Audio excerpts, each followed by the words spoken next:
Olá, olá, estamos ao vivo para falar de ansiedade. Quem for chegando por aí, dá um oizinho aqui. Acho que é quase impossível alguém que nunca sentiu ansiedade, né? Um sentimento aí da modernidade. Mas até eu tava lendo um pouco mais e a ansiedade, na verdade, não é só da modernidade, é algo relatado aí desde Hipócrates. Então, vamos entender um pouquinho melhor o que é isso. E até queria que vocês começassem me contando quem se sente ansiosa. A gente vai diferenciar aqui os disparos externos dos disparos internos da ansiedade. Queria que vocês começassem me contando e se vocês não observaram isso ainda, passem a observar como vocês sentem no corpo de vocês, como que você sente no seu corpo a ansiedade. Então, pode ser uma mão suando, pode ser uma perna inquieta, né? Você está conversando com alguém, você está toda hora batendo aquela perna, que tem até bastante uma relação hormonal, a gente vai falar aqui. Pode ser uma necessidade de ficar colocando coisas na boca, e aí entre a roer as unhas, colocar lápis na boca, ou ficar sempre comendo alguma coisa, né, de cutucando, ou até comer mais mesmo. Então, são sempre sintomas de ansiedade também. Que mais? A mente, né? Então, a sensação da mente é como se fosse um rádio que não está conectado em nenhuma sintonia ali muito forte, então fica com muitas coisas na mente, né? Ó, a Renata falou, sente coração acelerar, coração acelerar, mente acelerada, suor nas mãos, tá? Taquicardia, legal. E o interessante é que o taquicardia pode ser vários. A gente pode ter outros fatores que disparam esse taquicardia também, tá? Então a gente vai falar um pouquinho sobre isso, como às vezes é uma ansiedade, mas às vezes são sintomas parecidos que disparam aquilo, tá? Tensão nos ombros, acordo toda hora e transpiração excessiva. Essa característica de ter a dificuldade de relaxar, né, gente? Então às vezes a gente tá cansada, mas não consegue relaxar, principalmente ficar pensando em mil e uma coisas, pensando, sei lá, pensa nos filhos, pensa no dia seguinte, pensa na conversa que você teve, então essa mente, né, que não para nunca. Não sentir fome também pode ser. Então tem gente que vai ter essa questão de ter mais fome e tem gente que bloqueia totalmente, não consegue comer nada quando tá ansioso, né? Então enquanto, por exemplo, você tem um evento para acontecer, uma palestra, você vai fazer uma viagem, tem gente que não consegue comer nada, né? É o caso da Estela, tá? Então, essa questão da tensão aqui também, né, no pescoço, que a Júlia falou, tá? É bem interessante isso. Então, você vai no massagista, você faz alongamento, exercício, tá sempre tenso essa parte. Falo que a cabeça tá muito pesada, né? Então, a gente sente esse sintoma aí também, tá? Então, isso é uma coisa interessante da gente começar a observar no nosso corpo como que essa ansiedade se manifesta. E a partir disso, uma pergunta que acho que pode ser bastante norteadora para vocês é: quando eu percebo essa ansiedade, teve um gatilho externo? E aí a gente vai falar, é claro que aqui, quando a gente fala de questões emocionais, eu tô dando uma perspectiva da nutrição, mas é claro que tem contextos, né, psicológicos, históricos, então, só lembrando disso, mas a gente entender esse fator externo e interno é muito legal, tá? Então, teve um fator externo que disparou isso, ó, alguém me falou alguma coisa, foi um pensamento que eu tive, eu me deparei com algo que me gerou uma autocobrança, eu realmente tenho um prazo, uma entrega, né? Então, observem isso, se geralmente tem essa questão externa, ou se mesmo parecendo que não tem uma situação externa nenhuma disparando aquela ansiedade, você tem esse disparo da ansiedade também, que é a ansiedade que eu falo que é a ansiedade bioquímica. Até falando com uma mulher essa semana, né, que eu acompanho, ela é psicóloga, então tá super atenta às emoções e tudo mais. Ela falou, Pri, eu sentia essa ansiedade, né, que subiu, assim, uma coisa que aconteceu e não tinha nenhum disparo. Então, quando eu falo que é ansiedade bioquímica, e a gente pode ter fatores também dentro do nosso corpo que disparam essa ansiedade, tá? Então, isso é uma coisa bem legal de vocês começarem a observar para vocês entenderem também quais são as causas dessa ansiedade, tá? Hoje a gente tá falando sobre ansiedade, sempre tem o título ali em cima para quem não chegou. Para quem chegou agora. E aí, uma coisa que também é legal de vocês observarem, meninas, que período do mês se essa ansiedade varia conforme o momento do mês que você tá. Então, no período pré-menstrual ela é maior ou não, não tem nada a ver com o período do mês que você tá. Então, comecem a observar isso também, que a gente vai começar a fazer as conexões aqui hormonais e nutricionais para isso, tá? E uma definição que eu achei bem legal é de que a ansiedade, ela é uma combinação de um pouco de medo com um pouco de baixa autoestima. Então é quando você, sei lá, vai apresentar alguma coisa numa reunião e você tem a sensação de que vão ou te rejeitar, ou te julgar, ou que você vai estar errada, que você não vai acertar. Então tem aquele medo basal, aquele medinho, né? Ou quando você vai viajar, te dá aquele medinho de vai dar alguma coisa errada, você fica pensando no que pode acontecer de errado, se você planejou tudo certo. É aquele medinho com a baixa autoestima. Por que a baixa autoestima? Porque você, de certa forma, se sente incapaz de enfrentar aquilo. Então eu achei essa definição bem legal, porque de fato parece ter ali uma conexão, né? Quando a gente não se sente forte o suficiente para enfrentar uma situação, a gente entra num estado de ansiedade.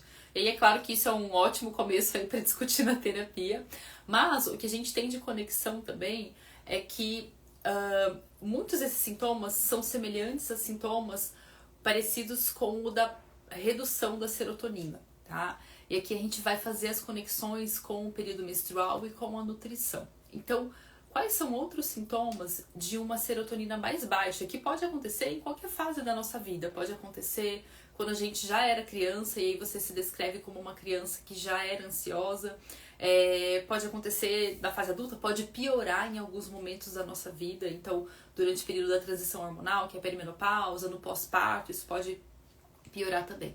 Então, alguns sintomas dessa serotonina baixa, por exemplo, você ter uma certa obsessão ou de pensamento, ou até de comida, ou de verificar as coisas várias vezes, né? Claro que isso pode variar em diferentes graus.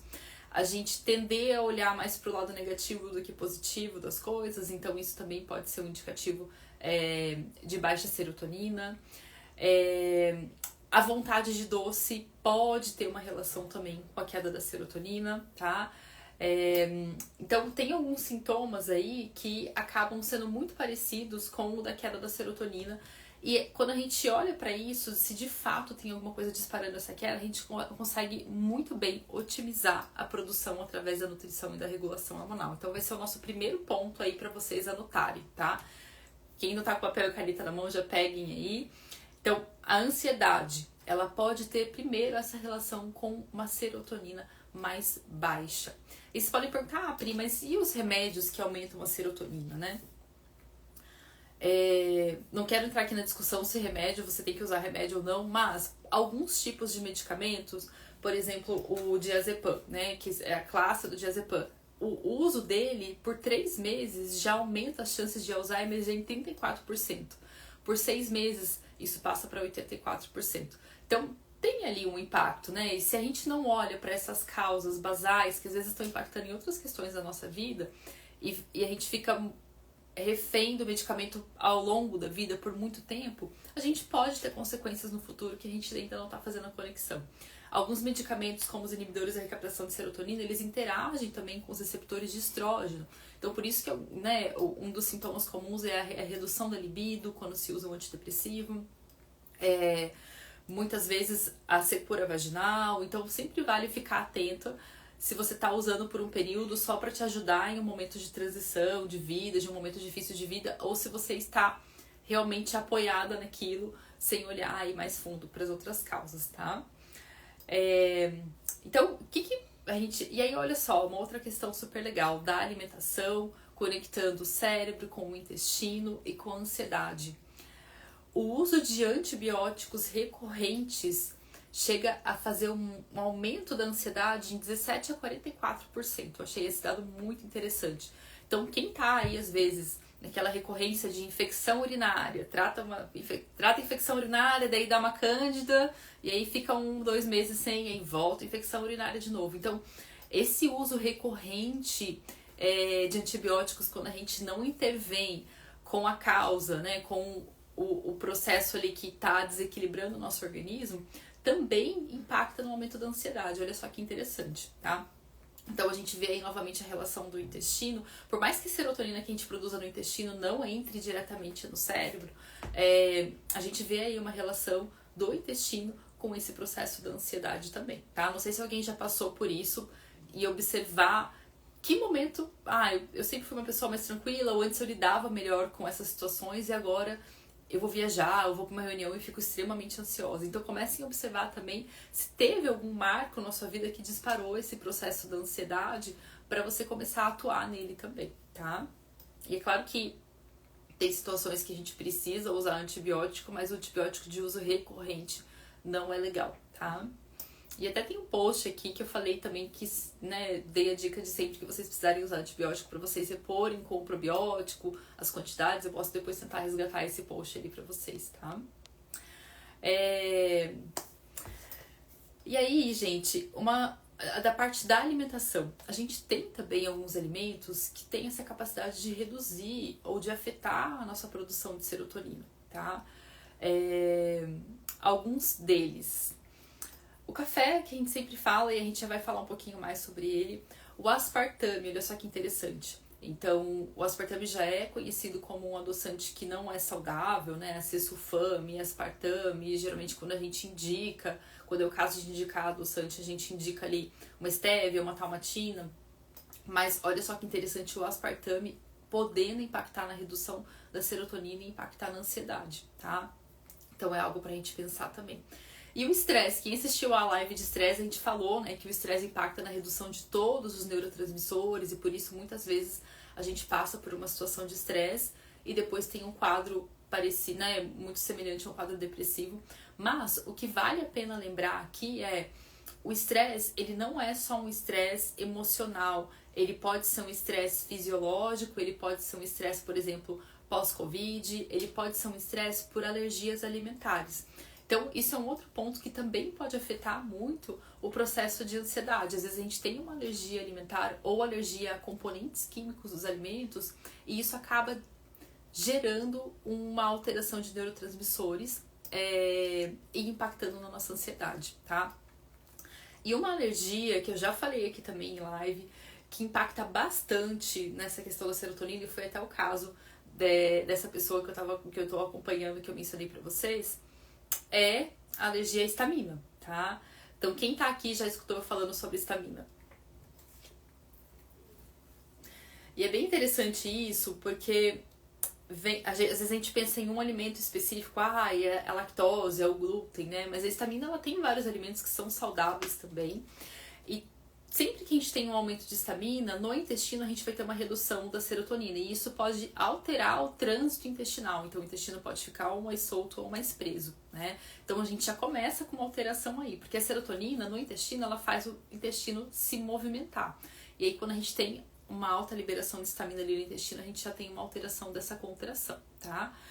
E aí até nesse caso, então, essa pessoa, ela tinha comido abacate, e aí ela falou, Pri, eu comi e senti estranha, já foi algo assim que parece que fiquei acelerada ali. O abacate, ele tem uma alta liberação de histamina, né?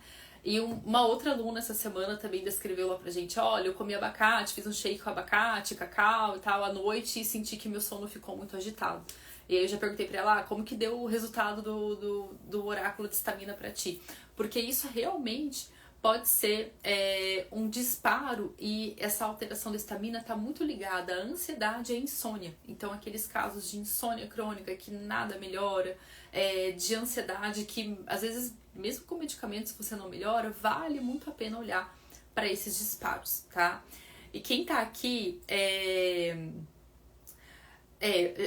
geralmente os nutricionistas que trabalham mais com a questão de histamina, porque é muito derivada dos alimentos e do intestino, tá? Então realmente tem mais esse padrão nutricional mesmo.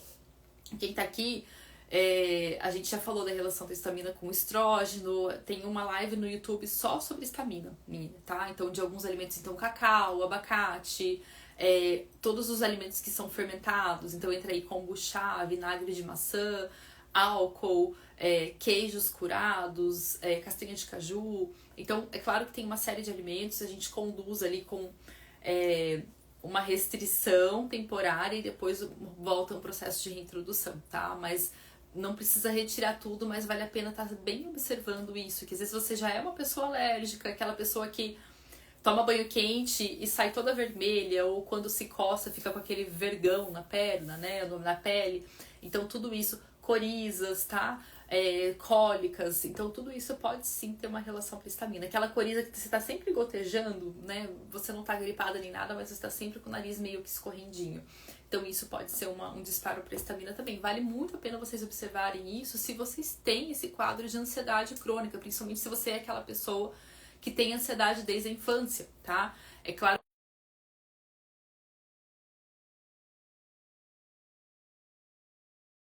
processo de bioquímico mesmo pra gente pensar, tá? Então falamos aqui do primeiro fator pra gente considerar no processo de ansiedade, que é a serotonina. E alguém se identifica com esse aumento da ansiedade no período pré-menstrual? Me contem aí.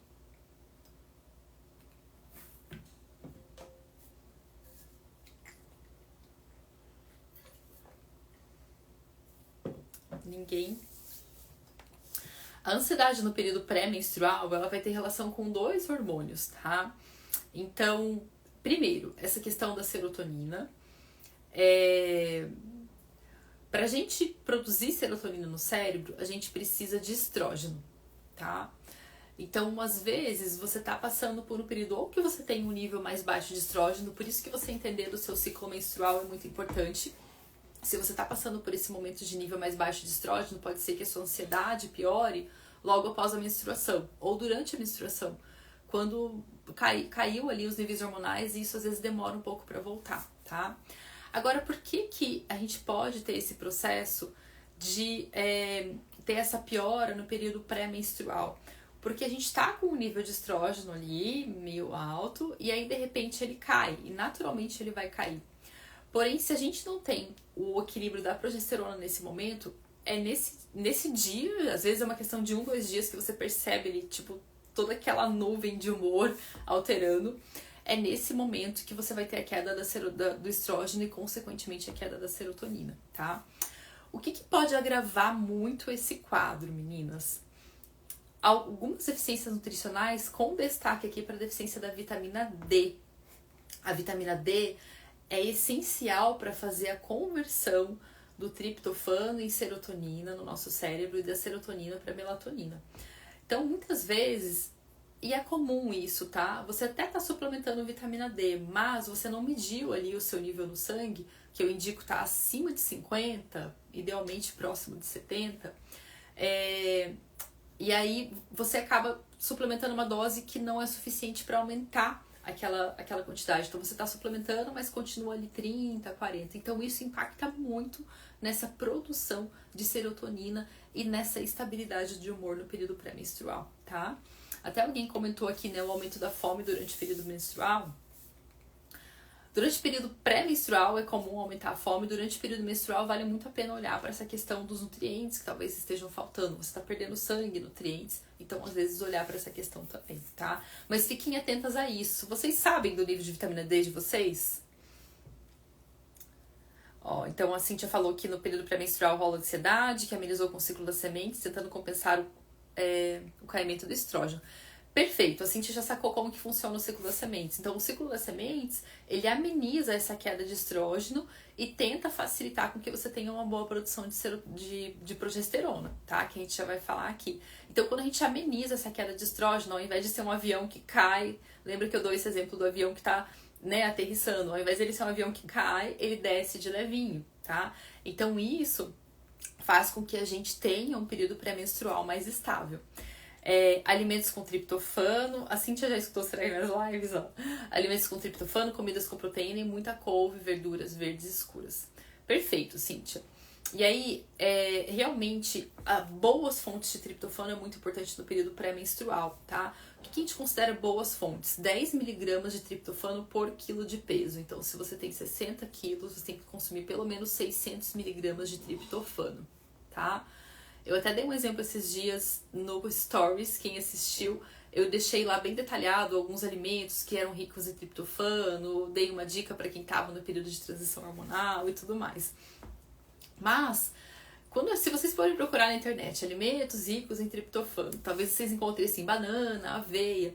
Eles até têm triptofano, mas a banana vai ter ali menos que 30 miligramas de triptofano. A aveia é a mesma coisa, então é uma quantidade muito pequena, tá? As principais fontes de triptofano vão estar carne de frango, tofu, laticínios para quem pode consumir. Então realmente a gente precisa estar muito atento em ter várias fontes de triptofano ao longo do nosso dia para a gente ter essa boa produção depois de serotonina no período da noite, que é um momento que cai a serotonina.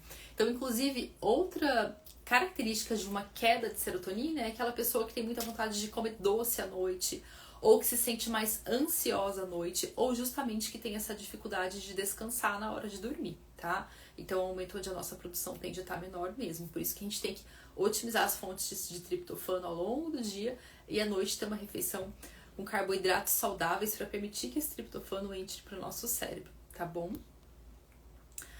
E aí uma outra questão da parte hormonal. Ó, a Nath, por exemplo, falou que a vitamina D dela tá em 17. Jesus, né? Como que tá de pé? Tá? Então, foquem nisso. A vitamina D tem que estar acima de 50. E essa questão de dores, de cólica, também pode ser muito impactada pela vitamina D, tá?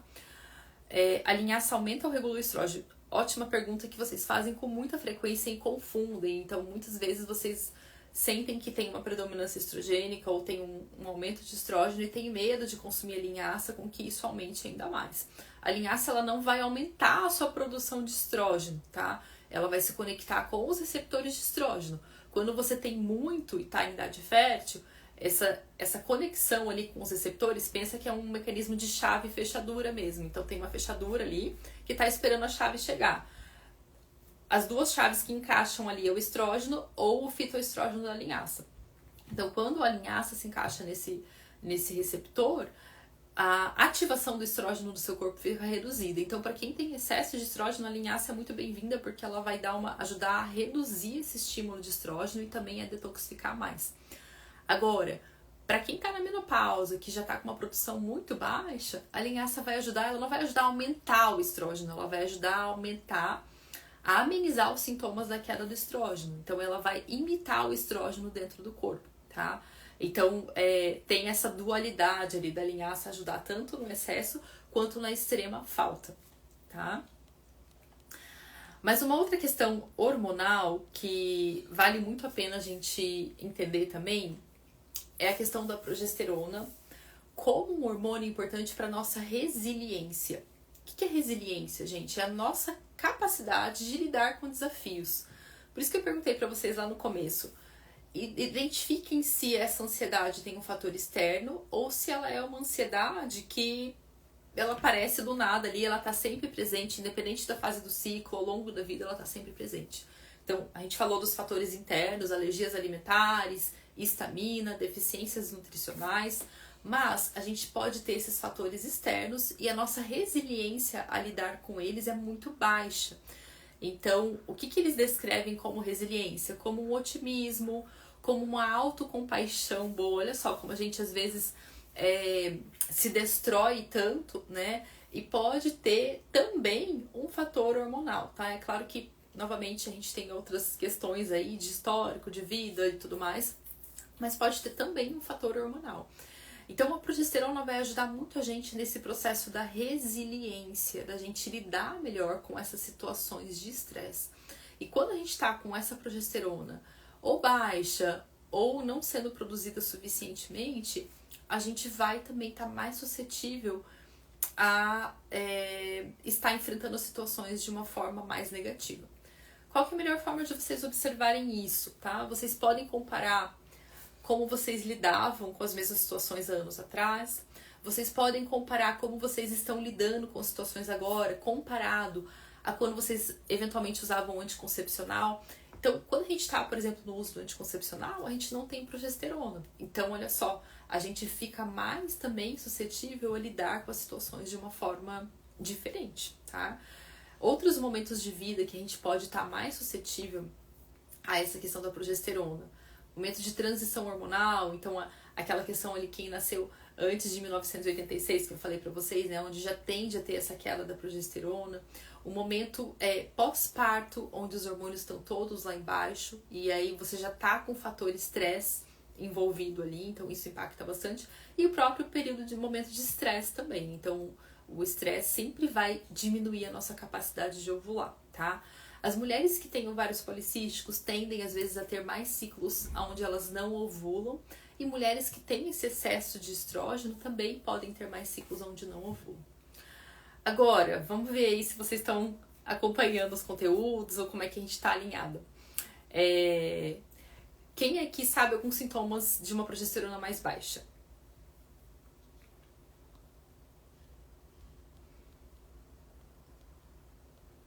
Vamos lá, do ciclo menstrual, de como se sente. Bom, uma dica é talvez a piora da ansiedade, né, no período pré-menstrual. Quem tem endometriose, Nath, às vezes até tem uma boa produção de progesterona, mas o tecido endometrial tem mais resistência à progesterona, tá? Então não é uma regra que a sua progesterona vai estar ruim na endometriose, mas pode ter essa maior resistência à progesterona. Ó, escape, tá? Perfeito. Então, o que é o escape? Antes da menstruação, você começa a ter um gotejamento. Como que é idealmente a nossa menstruação? Um dia tá sem sangrar, outro dia sangra e desce uma quantidade de sangue que você fala, estou menstruando, tá? Agora, se você tem esse gotejamentozinho, esses pingadinhos, isso já pode ser realmente uma progesterona ali que não tá sustentando por tempo suficiente, né? Maior presença de muco na fase ovulatória. Aqui, Aline, essa presença de muco, ela é positiva. Agora, se ela dura, vamos dizer assim, vou corrigir, como que seria melhor? A presença do muco, você teve já um pico de muco, e aí antes da menstruação você tem um outro pico de muco. Isso pode ser um indicativo também de uma progesterona mais baixa, tá? Então ali uns 7 dias antes da menstruação, você tem novamente um muco bem visível e presente, tá? Então isso quer dizer ali que o estrógeno tá dominando naquele momento que não era para ele dominar. As pernas pesadas, e não só as pernas pesadas, como as pernas inquietas, né? A sensação de que você tem que... Às vezes isso pode piorar à noite, então a sensação de que você tem que mexer as pernas por alguma razão, ou quando você tá sentada, você fica todo o tempo mexendo as pernas, então isso pode ser um sintoma também pra gente olhar pra parte da progesterona, tá? O inchaço, né? Então essa questão de derreter muito líquido no período pré-menstrual também, tá? O desânimo para se exercitar pode ter outros fatores, tá? Assim, eu pensaria mais aqui talvez na tireoide, no cortisol. O sono ruim pré-menstrual, perfeito, Cláudia, tá? Então, justamente 3 dias antes da menstruação já começa a ter muita insônia, né? Ou às vezes até mais, 10 dias antes já começa a ter muita insônia. Então, isso é um indicativo também, mas uma insônia que é bem cíclica, tá? Se é uma insônia que é sempre, daí vão ter outros fatores, mas se é uma insônia cíclica, sempre naquele mesmo período, realmente pode indicar essa questão da progesterona, tá?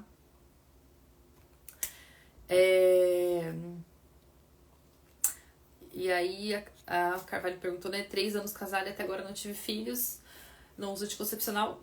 Se você conhece o seu ciclo e tá tendo relação no período onde você tá fértil e não tá engravidando, realmente precisa ver aí, algo não é normal, tá? E a fase lútea curta, perfeito. Então, o que seria a fase lútea curta? Depois que você ovulou, esse período pós-ovulação tem que durar pelo menos 10 dias.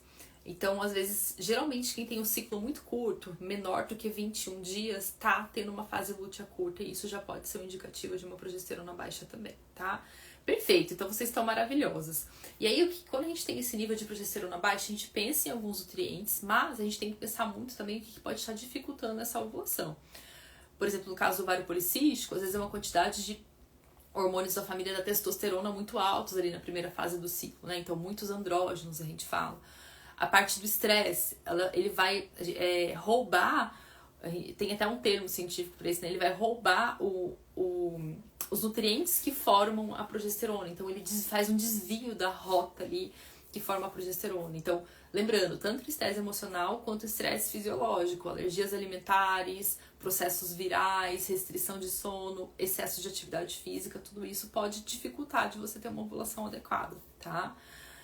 E aí, no caso dos escapes após os 40 anos, é esperado já uma queda natural da progesterona, mas geralmente a gente tem fatores associados piorando esse processo, que é tudo isso que eu falei pra vocês, deficiências nutricionais, estresse, desequilíbrios hormonais e tudo mais, tá?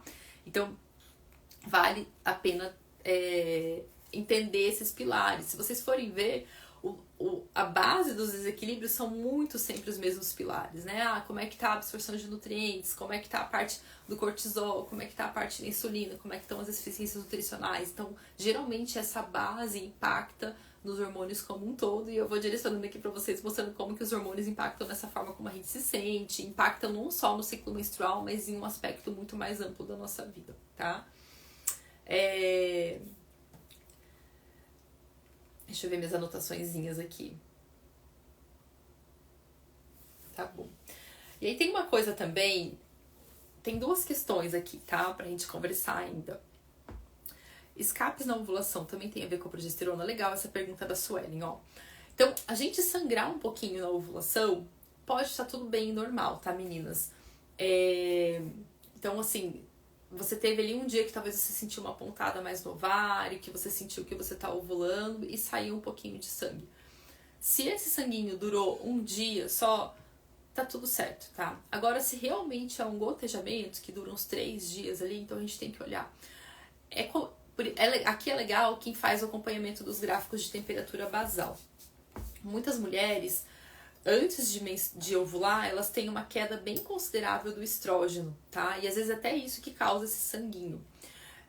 Se essa queda cai por um dia e logo depois sobe, ok, você conseguiu ovular. Mas muitas vezes essa queda, o corpo tem essa dificuldade de ter o aumento do estrógeno. Então imagina que é como se você estivesse subindo uma rampa bem alta e você não tem força para subir essa rampa. Então é mais ou menos isso que acontece pra gente ovular. A gente tem que ter força para aumentar esse nível de estrógeno. Uma das coisas que mais impacta nessa dificuldade em aumentar, geralmente são as deficiências nutricionais e os processos de estresse de longo prazo, quando a gente está com cortisol muito baixo. Aquele caso de estar se sentindo muito cansada, de estar sem energia para nada, de começar a ter mais dores, né? Então, geralmente isso dificulta esse aumento do estrógeno, tá? E aí outra coisa que acho legal a gente considerar aqui, que pode impactar bastante no nosso processo de ansiedade. O primeiro deles, e eu já fiz uma live sobre isso também, sobre o cérebro cíclico, né? E até esse tema é baseado num artigo da Nature que eu li antes da live. Então, assim, o que esses estudos têm mostrado pra gente? Que o nosso cérebro, literalmente a formatação do nosso cérebro muda ao longo do ciclo menstrual. Na primeira fase do ciclo, a gente tende a ter mais a parte de execução de tarefas mais ativada. Então é aquele momento que você consegue fazer uma lista de compras, você consegue fazer uma lista de afazeres, você consegue ser muito mais... até dá a sensação de organização. Então, assim, planejei isso, fiz isso, segui a minha agenda certinho. Então você tem mais essa sensação de organização, de linearidade e de execução de tarefas. Na segunda fase do ciclo, a formatação do nosso cérebro muda um pouco e a parte que fica mais ativada é uma parte mais da criatividade, da conexão. Então, essa linearidade de execução, que talvez no cérebro masculino funcione sempre, muda pra gente. E a gente tem a sensação de que a gente não tá sendo produtiva igual a gente estava sendo na outra fase. Ou de que a gente não tá tendo foco igual a gente estava tendo na outra fase. Mas, na verdade, as nossas habilidades mudaram. A habilidade do período pré-menstrual agora ficou voltada para você planejar, para você criar, para você entender um processo complexo, fazendo conexões sobre ele, para você criar uma metodologia e não para você executar tarefas e to-do lists como você estava executando antes. Então, muitas vezes, dentro desse contexto, a gente entra na ansiedade, que é aquele momento de poxa, mas eu tinha planejado de fazer essa tarefa da 1h às 3h e aí são 5h e eu nem comecei a fazer e eu tô me enrolando aqui. Porque às vezes a gente fica preso a um método de trabalho e não se permite o outro, que é o processo mais criativo de conexão. É claro que tem trabalhos que vão ser mais criativos e demanda que a gente seja criativa sempre, e tem trabalhos que são mais de execução, mas nos dois casos a gente consegue fazer adaptações. Então, quando você é criativa sempre, sei lá, você pega um momento onde você tá mais executiva para editar vídeos, para organizar pastas, pensar nos roteiros, e no momento de criação você faz a criação e por aí vai, tá? Então eu não sei se alguém se identifica com isso, já percebeu isso também, mas muitas vezes a não execução de tarefas gera essa ansiedade, e quando a gente percebe isso, a gente para de brigar um pouco ali com a nossa fisiologia e consegue estar mais fluida dentro dela, tá?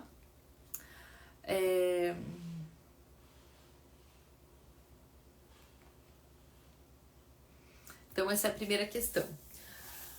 A segunda questão é, que eu já falo muito também, e nada contra este alimento, mas a gente tem que saber como ele nos afeta, que é o café, né, gente? E aí, o que a gente vai considerar no processo de ansiedade aqui, tá? Acho que isso é muito mais claro pra gente, né? O café aumenta a taquicardia, o café aumenta essa agitação e pode nos gerar ansiedade, nos deixar ansiosos, tá? Lembrando que dependendo com que a gente come o café, se a gente consome esse café no meio da tarde, com um bolinho, com uma coisa mais doce, a gente tem tanto um aumento ali de insulina quanto a ativação da cafeína. E aí a gente precisa entender dentro do nosso ciclo menstrual que em um período a gente pode detoxificar e metabolizar muito bem o café e não sentir tantos sintomas dele assim. Porém, em outro período, a gente pode vir a ter esse efeito da cafeína mais prolongado, que é principalmente no período pré-menstrual. Porque a quantidade de hormônios que a gente tem no nosso corpo no período pré-menstrual é muito maior. A gente tem um nível de estrógeno ali considerável, mas um nível de progesterona muito maior do que o nível de estrógeno, se tudo estiver acontecendo bem. E nesse período, então se a gente tem essa quantidade de hormônio toda, a gente vai precisar mais do nosso fígado trabalhando e a gente detoxifica menos a cafeína. E se a gente não tem essa quantidade maravilhosa de progesterona, a gente sente muito as flutuações do estrógeno e a cafeína exacerba isso, piora isso. Então, o que a gente tem que tirar de conhecimento aqui é: você não vai reagir ao café da mesma forma em todas as fases do seu ciclo. Pode ser que você não durma no período pré-menstrual porque você tomou um café há 10 horas atrás. E ele tá te impactando ainda assim, porque você ainda não terminou de detoxificar ele. Então, vale sempre muito a pena a gente ficar atenta a isso e ajustar o nosso consumo de café às fases do nosso ciclo, tá? Então, geralmente, a gente tende a ter menos reações ao café, por exemplo, no período da menstruação. No período da fase ovulatória, para algumas mulheres o café pode aumentar o estrógeno, para outras ele pode reduzir. Isso tem uma variante unicamente ali, realmente genética, de enzimas do fígado.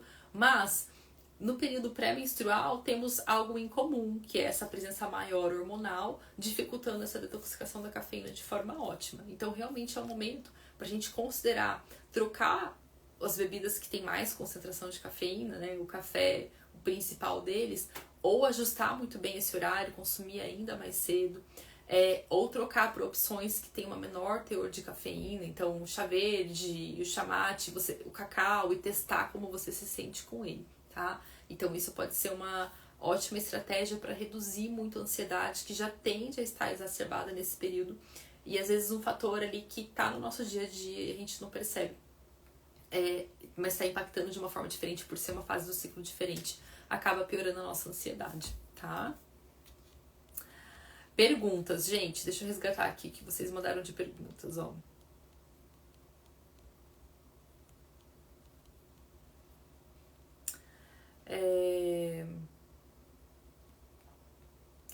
Qual o melhor período para dosar os hormônios? Depende muito do que você está buscando, tá? Então, no geral, eu peço entre o terceiro e quinto dia do ciclo.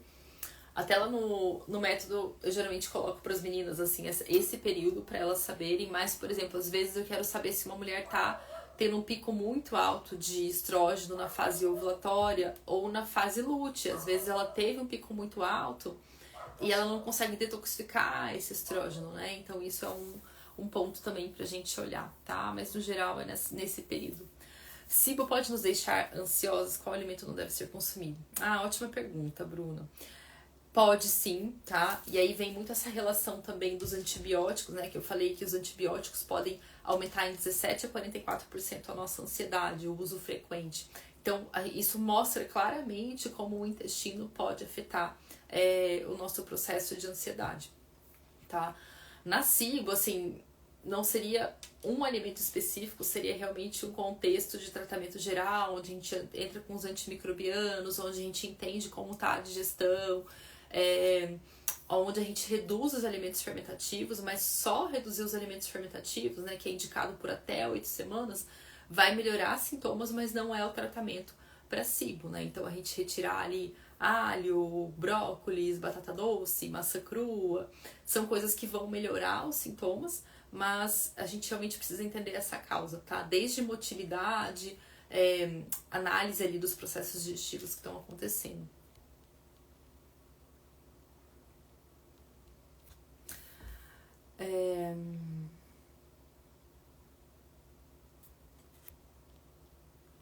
Vou responder mais as dúvidas relacionadas ao tema de hoje, tá, meninas? Se sair muito. Ciclo mais curto de 20 dias quando é de 30 dias normalmente. O ciclo curto de 20 dias geralmente vai ser esse indicativo ali de que você não ovulou, tá? A alimentação cíclica é bom para quem tem mioma? Pode ajudar bastante, tá, Yane? Então, assim, na alimentação cíclica, a gente já vai ajudar a auxiliar esse equilíbrio do estrógeno e da progesterona estarem ótimo em cada fase do ciclo. Então, para muitas mulheres, ela é suficiente para resolver as questões que elas têm. Quando que não vai ser suficiente? Quando a gente tem questões digestivas também, quando a gente tem questões do cortisol, quando a gente tem questões da tireoide. Então, tudo isso acaba... eu falo que a alimentação cíclica ela pode ser um primeiro passo ou ela pode ser um passo de manutenção. Mas muitas vezes a gente precisa consertar uma perna quebrada antes de você continuar aquele passo que te deixa no equilíbrio, tá? Então, na alimentação cíclica, além do ciclo das sementes, a gente olha ali para os suplementos que eu indico em cada fase do ciclo, para os chás também, que eu sugiro vocês consumirem em cada fase do ciclo. Às vezes, para alguns sintomas específicos, então, eu tenho sintomas que pioram na ovulação e não no período pré-menstrual. E aí você vai usar chás específicos e suplementos específicos para esse sintoma, tá? Então, nesse caso, ela ajuda muito. E até uma forma, a alimentação cíclica, inclusive, é uma forma da gente emagrecer de uma forma mais eficiente, respeitando os nossos hormônios e com menor risco da gente causar uma alteração hormonal, tá? Porque o nosso metabolismo naturalmente muda na primeira e na segunda fase do ciclo. Naturalmente a gente gasta mais calorias na segunda fase do ciclo, porém naturalmente a gente tem mais resistência à insulina na segunda fase do ciclo. Então quando a gente ajusta isso, a gente até consegue otimizar um processo de emagrecimento, tá? Até vou perguntar pra vocês depois se vocês são mulheres que têm esse objetivo de emagrecer ou não, se querem mais mudar a composição corporal, pra gente começar a falar mais sobre isso, sobre alimentação cíclica nessa mudança da composição corporal. E tem até estudos já mostrando isso, que a gente usar a alimentação cíclica e atividade física de uma forma cíclica otimiza os resultados, tá?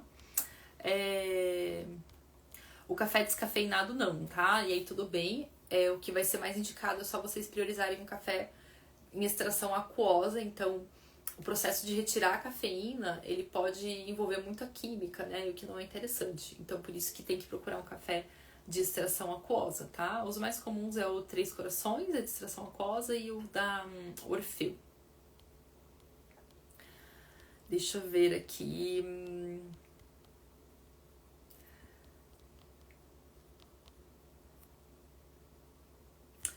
Nos convoca. Aqui, ó, a Cintia fez uma reflexão legal. O mundo à nossa volta nos convoca a produção o tempo todo. Daí não dá espaço para esses nossos lados naturais, criativos de menos fazer e mais criar. Bem legal. E é isso, né? Por isso que eu falo que a ideia aqui é uma pequena revolução mesmo, né? Porque em muitos contextos a fisiologia feminina não é considerada. Desde da academia, onde os equipamentos são feitos para um corpo masculino, né? Você vai lá, você não consegue alcançar a barra, o tamanho da barra. Os processos produtivos, então a gente tem que trabalhar no mesmo horário todos os dias ao longo do mês.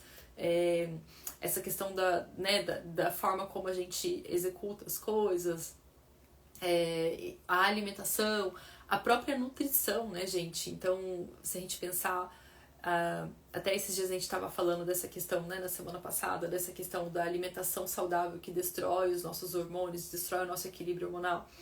E aí teve uma pessoa que falou, meu namorado faz atividade física em jejum, e ele faz low carb, e ele foi na médica e ela falou que ele tá ótimo.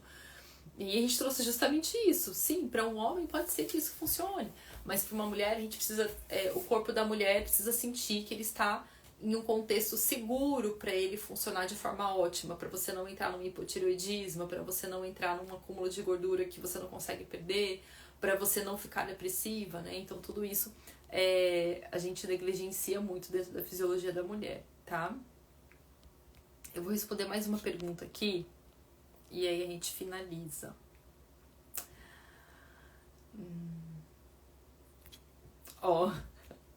A Lúcia trouxe um exemplo bem legal. O café eu tenho um embate com ele, porque eu preciso, mas não gosto.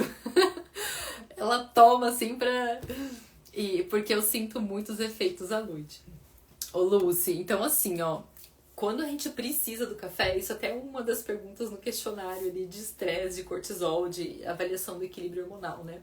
Quando você precisa do café para acordar, você já tá com desequilíbrio aí, ou de cortisol ou da tireoide pela manhã, tá? Ou você tá tendo um processo à noite inadequado em termos de higiene do sono, em termos de reparo suficiente para descansar. Então, quando a gente está precisando do café para começar o dia, isso já é um indício de que tem algum desequilíbrio aí por trás que a gente precisa trabalhar. Ou um cortisol baixo, ou uma tireoide hipoativa, ou ficar muito exposta a telas à noite, ou não tá consumindo nutrientes adequados, vitamina D, como eu falei aqui agora, mas dentre outros que não garantem uma boa produção ali de melatonina à noite.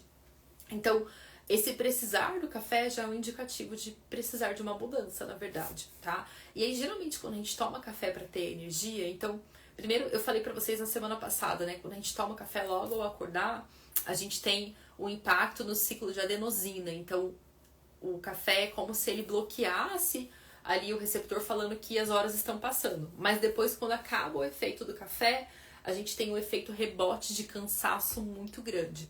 E geralmente isso leva a gente a consumir não só um café, mas vários cafés ao longo do dia. Não sei se é o seu caso, mas geralmente é o que acontece.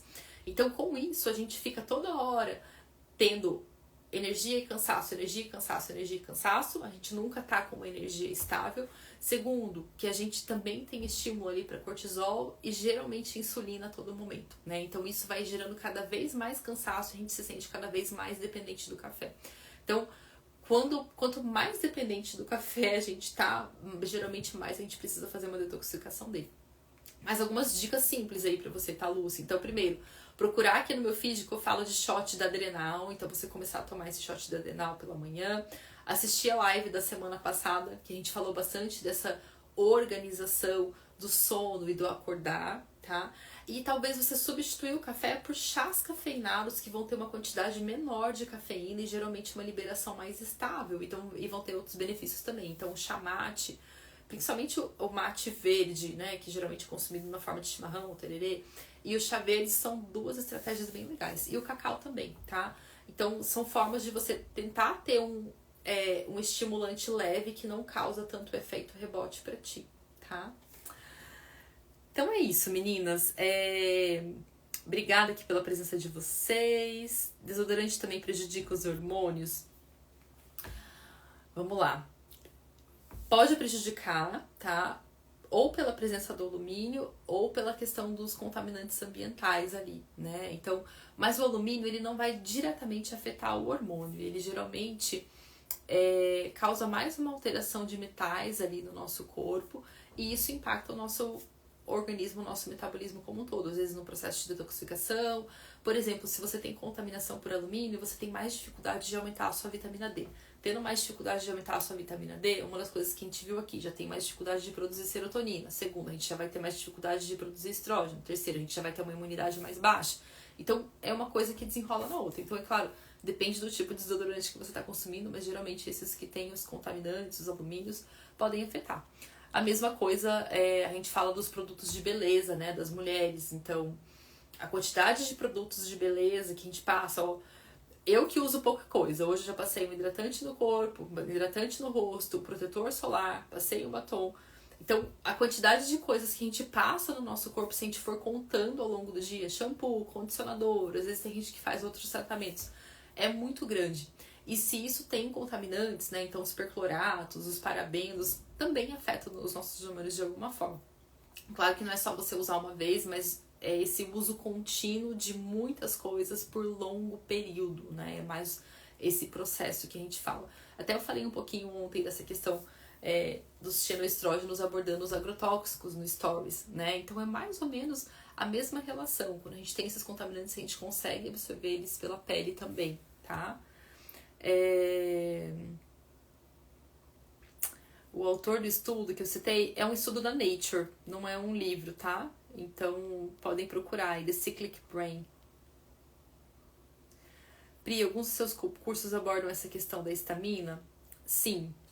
Tanto no Ciclos da Mulher, a gente tem um questionário de estamina e algumas orientações, tá? Então, geralmente, as meninas comentam lá dos problemas que elas estão tendo, eu já relaciono com a estamina e indico elas seguirem as orientações que elas tiveram ali no resultado do oráculo de sintomas, tá? No Restaura, a gente aborda de uma forma mais intensa, né? Porque geralmente são casos mais sérios também, mas muitas vezes a gente retirando os que são mais ricos em estamina, então berinjela, tomate, espinafre, abacate, cacau, fermentados, a gente já consegue ter uma melhora bem significativa, tá? Mas a estamina pode ser, assim, bem complexa também, ela pode ser simples, mas pode ser bem complexa. Então, pós-Covid, teve um aumento muito grande da sensibilidade à estamina, presença de cândida no intestino pode aumentar bastante a estamina, o cortisol, alterações ali da homocisteína podem impactar na estamina, tá? Mas a gente sempre começa os processos pelo mais simples pra gente não entrar num processo também tanto restritivo quanto, né, de necessidade de muitas mudanças, tá? No caso da menopausa, quais alimentos mais indicados para amenizar a ansiedade? Legal, então vamos fechar com essa pergunta aqui, ó. Na menopausa, o que a gente tem que considerar, então, de todo esse contexto que eu falei, tá? A gente tem um nível de estrógeno baixo, então o estrógeno, sempre que ele cair, a gente vai ter uma menor produção de serotonina, tá, Rosângela? Então, no seu caso, o que você pode considerar é um aumento dos fitoestrógenos da sua alimentação, né? Caso você não faça uso de hormônios bioidênticos. Então, linhaça, tofu, tempê de soja, inhame, gergelim, chá de folha de amora, chá de hibisco, chá de sálvia, tudo isso vai aumentar a quantidade de fitoestrógenos na sua alimentação, que vão se conectar a esses receptores de estrógeno e vão amenizar esses sintomas, tá? Segunda questão, na menopausa, a gente tem também um aumento da um aumento da resistência à insulina, que é bem característico, a gente consegue observar isso facilmente nas mulheres, né? Então, é o momento em que a gente começa a perder massa muscular nas pernas e a ganhar gordura na região da barriga e do tórax.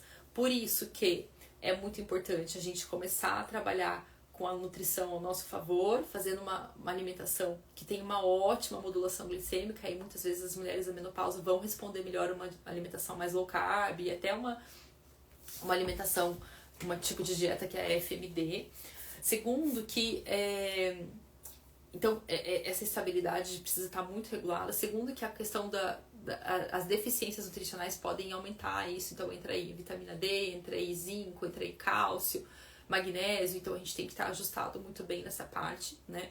Lembrando que as deficiências nutricionais, muitas vezes a gente identifica mais por sinais e sintomas do que por exames, tá? É claro que os exames ajudam a confirmar algumas coisas, mas a gente não costuma fazer, por exemplo, marcadores para avaliar a deficiência de coenzima Q10 ou marcadores para avaliar a deficiência de cromo. Então, muitas vezes a gente identifica isso por sinais e sintomas mesmo, tá? Então, ajustar essa regulação da sensibilidade à insulina é muito importante. E por isso que, eu já falei aqui isso também, não lembro em que live, que é super importante, acho que foi na live de ganho de massa muscular. É super importante a gente focar em exercícios que estimulam o ganho de massa muscular. Se a gente tem músculo suficiente, esse músculo vai estar consumindo glicose e a gente já tem aí uma situação de amenizar essa resistência à insulina aumentada. Então, quando a gente tem essa resistência à insulina, quer dizer que você comeu ali, sei lá, uma banana com aveia que você comeu a vida inteira e te fazia super bem, mas agora você está um pouco mais resistente. ou um bolinho da tarde com as amigas, tá? E aí, com isso, você fica flutuando muito a sua glicemia. E toda vez que você tem uma glicemia, uma hipoglicemia de rebote, então ela aumentou, mas depois desceu, você tende a ter ansiedade, você tende a ter sintomas de palpitação, você tende a ter aquela meio que angústia mesmo, tá? Então, quanto mais estável a nossa glicemia, melhor. E muitas vezes a gente pensa que a gente não tem hipoglicemia ou que só fica com hipoglicemia quem está muito tempo sem comer. Mas acontece justamente o contrário. Quando a gente acorda de manhã, se o nosso organismo, né, está regulado, claro, a não ser que seja uma pessoa diabética que não controla bem a glicemia, mas quando a gente acorda de manhã, a gente tem muito menos chances de estar com hipoglicemia de rebote, porque o nosso corpo já começou a usar outras fontes ali de energia. Ele está usando a glicose, mas ele também está usando os corpos cetônicos em uma pequena quantidade, ele está usando as fontes de gordura como energia.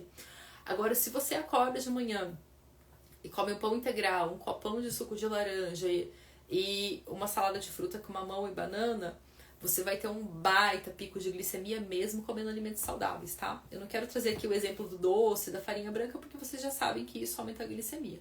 Mas mesmo comendo alimentos saudáveis, quando a gente não faz uma combinação adequada, você vai ter um baita pico de glicemia.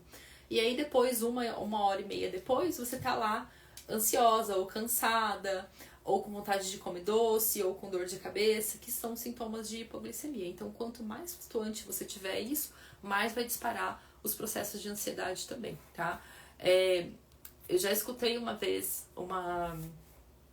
eu não vou saber o nome dela, era um podcast de uma profissional americana, e ela trabalhava justamente com essas questões neurológicas e pessoas que chegam, às vezes, num quadro de síndrome do pânico, ou que chegam, né, realmente, assim, num quadro mais extremo. E ela falava que raramente tinha alguém que não estava em hipoglicemia. É claro que ela falava que dava um suco, né, para aumentar a glicemia da pessoa na hora, mas ela usava uma estratégia que teria um efeito rebote também, mas realmente interessante essa relação da hipoglicemia com o nosso estado de humor, tá? Bom, gente, é isso. Obrigada pela presença de vocês. A live vai ficar gravada por um tempo aqui no perfil. Quem tá assistindo depois, lembra de deixar os comentários aqui, achar o que você achou da live e tudo mais. E a gente se vê na próxima quinta-feira. Um abraço.